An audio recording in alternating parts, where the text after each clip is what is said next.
berada pada masa-masa yang terpuruk. Terjadi peningkatan kasus COVID-19 setiap harinya. Untuk itu, jika saya seorang legislator, yang akan saya lakukan untuk menangani kasus COVID-19 di Indonesia didasari pada fungsi dan tugas DPR. Yang pertama adalah fungsi legislasi. Melalui fungsi legislasi, DPR memiliki kekuasaan untuk membentuk undang-undang.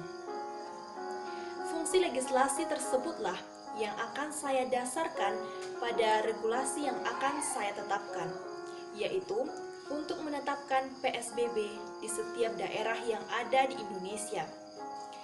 Dengan adanya PSBB di Indonesia, masyarakat tidak perlu khawatir terkait kebutuhan makanan pokok mereka, karena di sini DPR bersama pemerintah daerah akan bekerja sama untuk membentuk suatu tim yang akan membagikan makanan pokok kepada setiap rumah yang ada di Indonesia.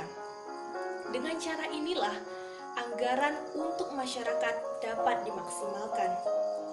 Dengan fungsi yang terpenting di sini adalah fungsi pengawasan yang akan mendukung lancarnya dari regulasi tersebut. Fungsi pengawasan yang kami maksudkan di sini mengawasi anggaran yang diberikan kepada masyarakat agar berjalan dengan semestinya. Dan yang kedua, untuk melakukan pengawasan bahwa masyarakat mematuhi regulasi yang ditetapkan.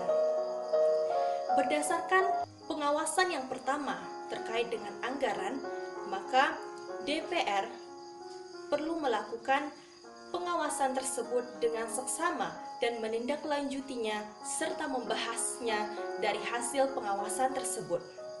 Begitu juga dengan fungsi pengawasan terhadap masyarakat untuk mematuhi regulasi yang telah ditetapkan.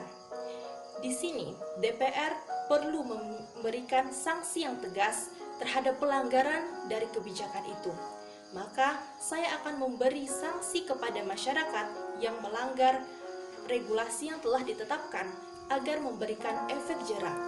Sebenarnya hal ini tidaklah masalah, karena lebih baik masyarakat merasakan sakit di awal untuk sementara daripada regulasi yang ditetapkan begitu longgar, namun keadaan ekonomi juga akan semakin lambat pulihnya.